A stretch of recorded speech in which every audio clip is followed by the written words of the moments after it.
pengkajian postnatal atau nifas ini adalah pengkajian pada ibu setelah melahirkan. Ya, pengkajian ini meliputi pemeriksaan fisik dan observasi.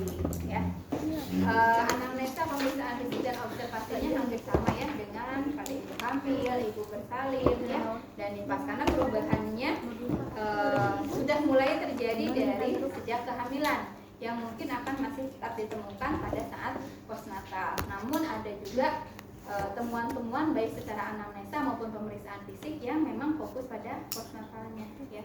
Yang akan dipraktikumkan hari ini jadi fokus pada postnatal, ya. Jadi ibu tidak akan menjelaskan lagi semua yang harus dianamnesa.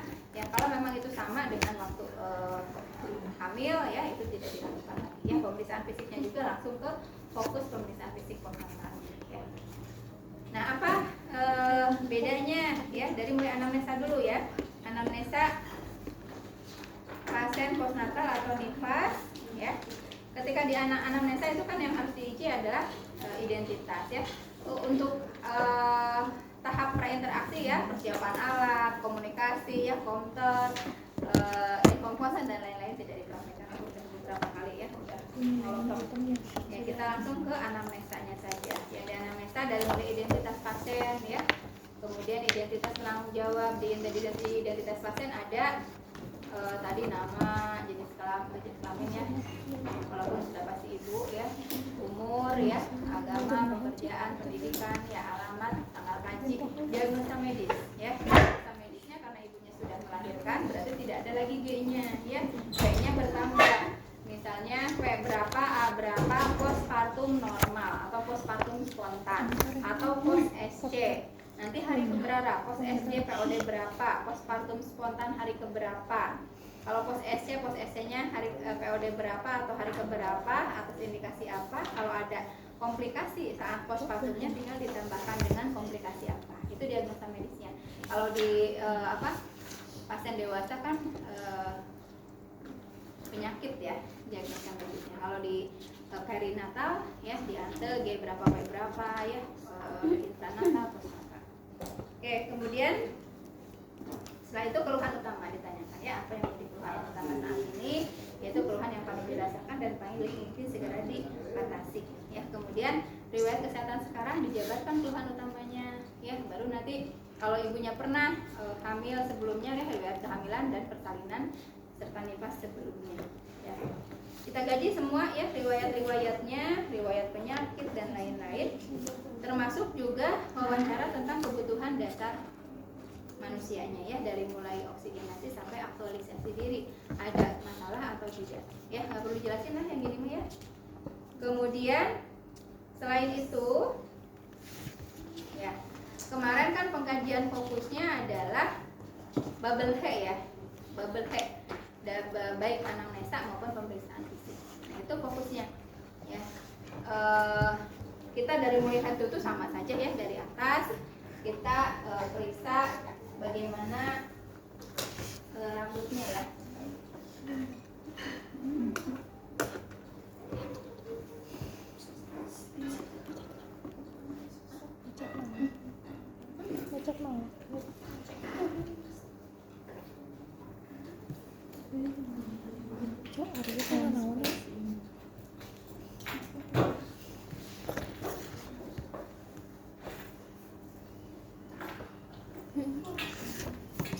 Karpon bisa nggak ada namanya. Karpon ya bisa nggak ada namanya nanti. Kita pakai handphone, ya. Iya gitu. Baik gitu mah. Baik lah.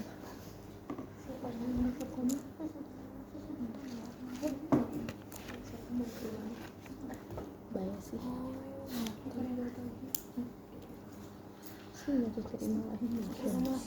Ya, dari kepalanya, ya, sama, ya, dilihat ada tidak udema nasarka yang mungkin bayinya kayak hipertensi, ya, preeklamsi atau eklamsi, mukanya bengkak gitu, ya, rambutnya berminyak, kelompok berkepala sama aja, ya, anemis atau tidak, ya, boleh ditanyakan juga, ya, gimana Bu, ya, lemes nggak, pusing tidak, ya, nanti cek, karena pada saat persalinan mungkin banyak pengeluaran darah, ya, konjungtiva, hidung sama aja, ada mimisan atau tidak masih gitu, ya. Kemudian mulut sama dengan ibu hamil.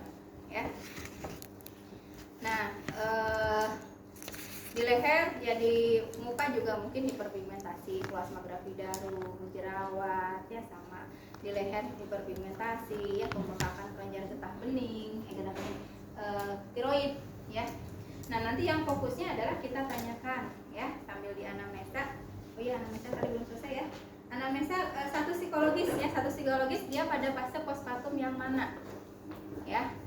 Sebelum, jangan lupa kita harus pastikan dulu ya, di awal sebelum anamnesa dan pemeriksaan fisik kita fokuskan dia di periode postpartum yang mana, apakah immediate postpartum, early postpartum, atau late postpartum ya, karena nanti fase itu akan menentukan apakah temuan pemeriksaan fisik yang ada itu normal atau tidak normal ya.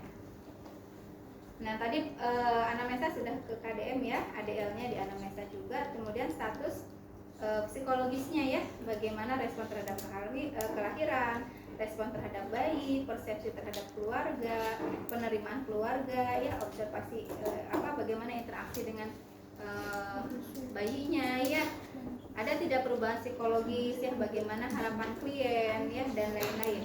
Kemudian dikaji juga pengetahuan nanti ininya, file-nya tadi kirim ya? Udah ya.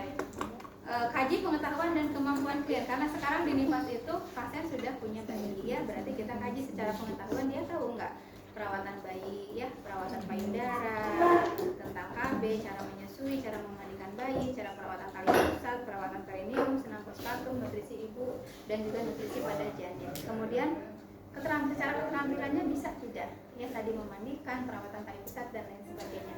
Kalau ibunya post SC ditanyakan juga, ibu sudah bisa nggak bagaimana merawat luka post SC-nya ya.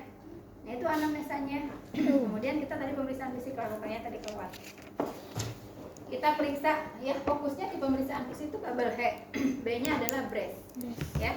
Dari leher tadi kita ke dada, jantung paru sama aja ya, kita fokus ke breastnya ya. Intinya adalah kita periksa apakah, kita kaji apakah ibu ini siap menyusui atau tidak ya. Kita lihat dari mulai bentuk payudaranya, Bu merasa lebih penuh kan? Ya sudah merasa tadi ya lebih berat ya, karena sekarang sudah mulai diproduksi asinya gitu ya, lebih banyak dibandingkan dengan ketika hamil ya. Mungkin di hamil sudah baru mempersiapkan organ-organnya ya, jaringannya, sel epitelnya. Kemudian kita lihat masih ada hiperpigmentasi ya di areola dan puting susunya. Kemudian kita lihat kebersihannya, bagaimana kondisi puting susunya, siap menyusui nggak, sudah menonjol atau masih datar atau malah menjorok ya. Kemudian lihat juga ada lecet atau tidak ya, mungkin karena sudah disusui ya ke bayinya, mungkin ada lecet gitu ya. Keluarannya apa, dilihat di putingnya. Kemudian nanti kita pasti ya, raba arah jarum jam dari pangkal ke ujung. Ada benjolan tidak, ada bendungan ASI tidak ya, kiri dan kanan. Kemudian kita cek tadi ya, saluran ASINya tersumbat atau tidak, sambil dilihat keluarannya apa ya. Kita regangkan areolanya, pijit daerah areola, nanti yang keluar apa, apakah kolostrum atau sudah ASI ya. Memang ASI ini akan keluar pada hari ketiga ya, sebelum hari ketiga itu keluarnya kolostrum. Yang penting dipastikan sudah ada yang keluar belum ya. Kalau tidak ya berarti harus di breast care ya, supaya segera ya bisa keluar. Oke ya. Kemudian kita ke daerah bawah. Saya periksa daerah abdomennya ya, bubble ya, B-nya tadi breast ya. Kemudian uterusnya ya, uterusnya kita cek ya, kita lihat dulu di daerah abdomen ya, dari mulai bentuk abdomennya. Biasanya kalau habis melahirkan itu bentuknya agak melebar, kemudian lebih kendor ya, jadi kelihatan gitu bergoyang ya, ininya nggak kencang ya. Kemudian kita lihat juga lineanya ya, masih kentara atau tidak, strianya gitu ya, ada luka atau tidak ya. Kalau ada luka operasi misalnya ya, kalau dia post SC ya, luka operasinya di sebelah mana, kira-kira panjangnya berapa, bersih tidak lukanya gitu ya. Lukanya pembalutnya mungkin kan masih tertutup ya, lihat perbannya ya, kotor atau bersih, mungkin ada yang ngebuka, ada yang bocor, berdarah keluar ya. Nah itu harus dikaji ya. Kemudian kita selain dilihat, kita lakukan juga auskultasi ya. Kita auskultasi bising ususnya ya, karena bising ususnya mungkin saja menurun pun masih terpengaruh oleh hormon kehamilan, yaitu tingginya kadar progesteron, ya, sehingga mortalitasnya menurun. Kita dengerin pada semua kuadran. Ya, ibu postpartum cenderung lebih rendah BC khususnya, apalagi kalau habis operasi, ya, karena pengaruh anestesinya. Kemudian cenderung kembung juga, ya, kita cek, ya, ada tidak penumpukan gas, ya, dan cenderung juga konstipasi, ya, karena memang pengaruh hormon progesteron, ditambah lagi kalau habis melahirkan kan ibunya pengennya tiduran, kurang mobilisasi, apalagi kalau post SC, ya. Jadi kemungkinan itu akan mempengaruhi BC khusus. Jadi kita edukasi ibunya, ya. Ibu sudah buang air besar belum, ya? Nanti kita cek tadi, ya. Ada masalah, ya, pada saat perkusi. Kalau misalnya ada penumpukan feses, kemungkinan suaranya lebih duduk, ya, lebih padat di sini. Dan ibunya juga mungkin mengeluh ada keinginan tapi susah, ya, ketika di anamnesa. Nah, kemudian pengkajian fokusnya uterusnya, ya. Uterus dikaji adalah kontraksinya, ya, kita sambil diraba, cari, ya, diluruskan, ya, sambil dirasakan ini uterusnya posisinya di tengah atau mungkin ke samping, miring gitu, ya. Ya, kenapa bisa miring-miring? Ya mungkin tadi tonus-tonus ototnya masih kendor, ya, belum kembali, ya, terutama otot-otot tadi, ya, ligamen-ligamen yang memancang si uterus itu tetap di tengah, gitu, ya. Nah, selain itu, ya, kita cukup pakai satu tangan saja, ya. Ini boleh tadi diinikan dulu, ya, dicari dulu uterusnya, kemudian dicari tinggi fundus uterinya di mana. Ya, normalnya kan ketika bayi lahir tinggi fundusnya setinggi pusat, ketika plasenta lahir 2 jari di bawah pusat, kemudian seterusnya akan turun 1 jari 1 hari, ya. Normal tidak involusinya. Kemudian tadi kontraksinya gimana? Raba kuat nggak? Ibu suka mules nggak? Mulesnya kuat nggak? Sambil kita raba. Kalau terabanya keras, ya, berarti kekuatannya mulesnya kuat, ya, kontraksinya kuat. Kalau agak lembek, ya, sedang, lembek sama sekali nggak keraba si uterusnya, susah nyarinya, ya, kayak kita nih nggak ada gitu, ya. Nah, berarti itu kemungkinan lemah, ya. Nanti anjurkan ibu untuk segera mobilisasi, kemudian anjurkan juga bayinya sesering mungkin disusui supaya oksitosinnya keluar, ya, sehingga kontraksinya bagus dan bisa mencegah perdarahan serta memfasilitasi involusionya supaya normal, ya. Oke, sudah, ya, rahimnya, kontraksinya, posisinya, kemudian tinggi fundus, ya. Nah, kemudian yang berikutnya adalah kita cek diastasis rectus abdominalisnya, yaitu peregangan otot-otot abdomennya, ya. Apakah tonusnya, kan ketika hamil tadi meregang, ya, ketika sudah hamil harusnya kan si ototnya kembali lagi tonusnya, ya, ke tengah. Nah, ibu, saya mau cek, ya, ini otot-otot perutnya sudah normal atau belum, ya, sudah mulai kencang lagi atau belum. Kalau enggak nanti ibu bantu, ya, supaya lebih cepat kencangnya ibu dengan aktivitas, bahkan mungkin ibu bisa ikut senam hamil, ya. Nanti ibu kalau saya perintahkan untuk bangun, ibu angkat kepala dan badannya, ya, sekitar 30,5 aja, ya, 30 sampai 45 derajat, ya. Nanti saya akan cek bagaimana tonusnya, ya, bagaimana peregangan ototnya. Oke. Nah, sebelumnya ibu pusing nggak kalau saya ambil bantalnya? Kita buka bantalnya, jadi posisi pasien itu tidurnya telentang tanpa bantal. Ya, kemudian siapkan tangan kita di bawah protesus. Ya, kalau sudah siap kita anjurkan, Bu, boleh naik, angkat, ya, sambil kita tekan ke bawah, ya, selusuri sampai mana rongganya, ya. Kemudian rasakan berapa jari yang masih bisa masuk, 2, 1 atau 3 jari, gitu, ya. Kan kerasa, ya. Pas 3 sempit, ya udah cabut 1, gitu, ya, terus, ya, sampai di mana. Oke, turun, ya, nggak boleh terlalu lama karena ibunya tahan nafas, ya. Kemudian kita tadi, ya, udah hitung lebarnya dengan melihat berapa jari, ya, misalnya 2 jari kali panjangnya berapa, tadi dari mana ke mana rongganya, ya, baru kita ukur di sini, ya. Dibalik sekian senti, itu panjang dan lebar. Oke, itu abdomen, ya, bubble, ya. Kemudian bladdernya, ya, kita raba. Ibu sudah kencing belum? Tadi kan di ADL ditanyakan, ya, gimana BAB-nya, gimana BAK-nya, ya. Ya, sambil diraba, ya, penuh atau kosong abdomennya, ya. Tadi kita harus pastikan bahwa dalam waktu 24 jam ibu harus sudah bisa kencing spontan, ya. Kemudian kita cek juga bowelnya, ya. Tadi ditanyakan ibu sudah buang air besar belum, ya. Oke. Kemudian kita ke bawah, ya. Yang lainnya sama aja dengan pemeriksaan pada ibu hamil atau pemeriksaan pada umum ya.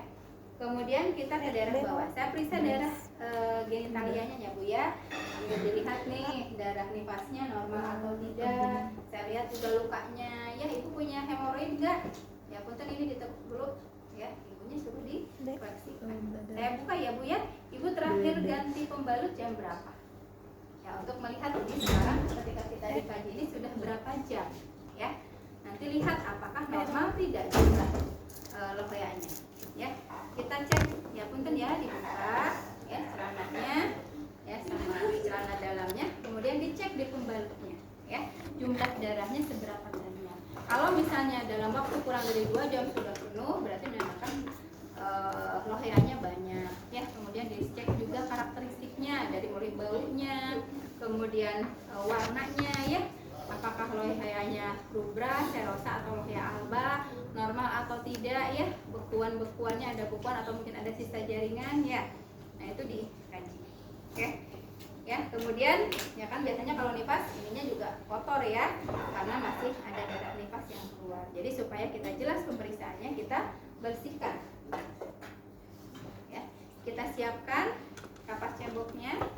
Ya, mangga mau sublimat, mau biasanya kan karena ada luka ya pakai betadine. Ya, kita alasi ya, diangkat tuh bokongnya. Ya, saya bersihkan dulu ya biar jelas nanti ngelihat lukanya. Tadi di anamnesa ibunya ada luka episiotomi.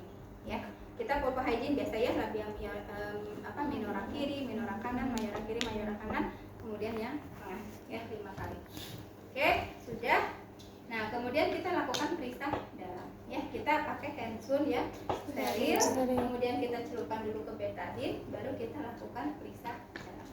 Ya, kita raba kudusnya. Ya, tangan kita bisa kudus. Ya, kemudian kita masukkan tangan. Ya, nah di jalan kaki ini, di vagina ini banyak darahnya. Ya, kita keluarin. Bekuan-bekuan darahnya mungkin dikeluarkan dulu. Ya.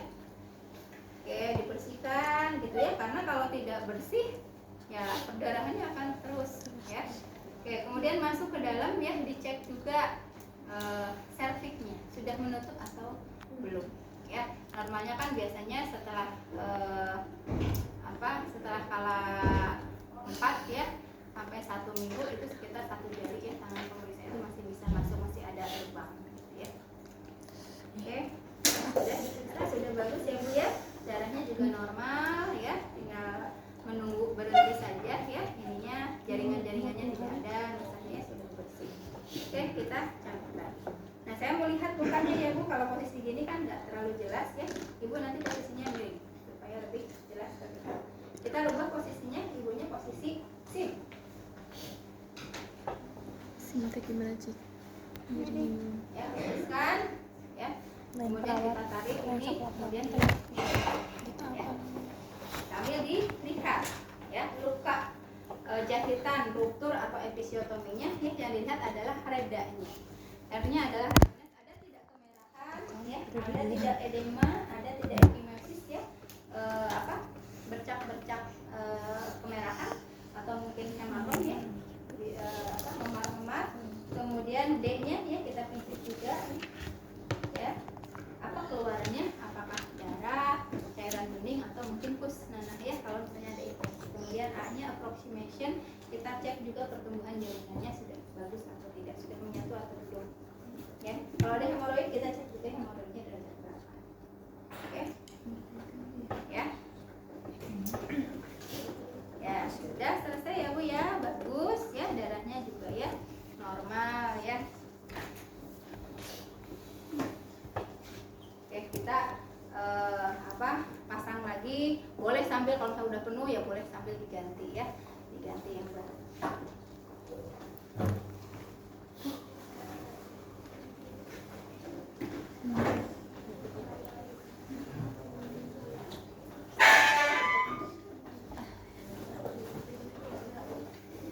Bubble head ya, lohea, episiotomi, kemudian Homan sayangnya ya, baru kita buka tadi handphone sterilnya ya. Nah, kita ini kembali cek di daerah ekstremitas, dilihat ada bengkak atau tidak ya, ada ada varises atau tidak, ya ada kemerahan atau tidak. Kemudian juga kita cek tanda komannya, positif atau negatif. Ya, koman sayangnya. Ya. Bu nanti rasakan ya di sini ya di betis. Karena kalau ibu hamil itu mungkin tadi nyeri di payudara ya, nyeri di luka SC, nyeri di luka epis ya. Nah, jadi kita fiksasi ya, lokalisir nyerinya. Di sini ya Bu ya di betis. Saya angkat ya, saya tekuk, nyeri tidak. Biasanya kalau memang ada tromboflebitis sudah kelihatan kemerahan ya dan diraba hangat ya.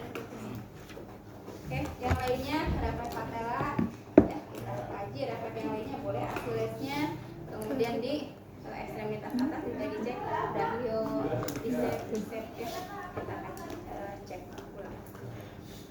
Oke, ME-nya emosinya ya, lihat ada tidak postpartum blues atau depresi postpartum bubble head. Kemarin ada kan di ini ya di materi perkuliahan. Oke. Yang lainnya semua satu ya. Nah, setelah ini ya kita sampaikan hasilnya bagaimana ke pasien ya. Alhamdulillah bagus ya Bu ya semuanya. Ya cuma nanti ini Ibu kan tadi agak bengkak ya. Nanti saya ajarin bagaimana cara perawatan payudara. Ya, tadi juga Ibu belum tahu bagaimana perawatan luka SC ya nanti diajarin. Gimana Bu perasaannya? Kita kasih respon pasiennya, kemudian kita ucapkan terima kasih dan sampaikan salam. Ya. Enggak, ada lagi? Ada yang ditanyakan? Ya, maka silakan. Ya, dari Ibu cukup sekian ya.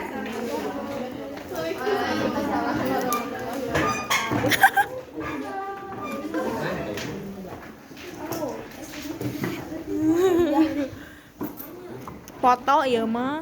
Geus sana, dadah.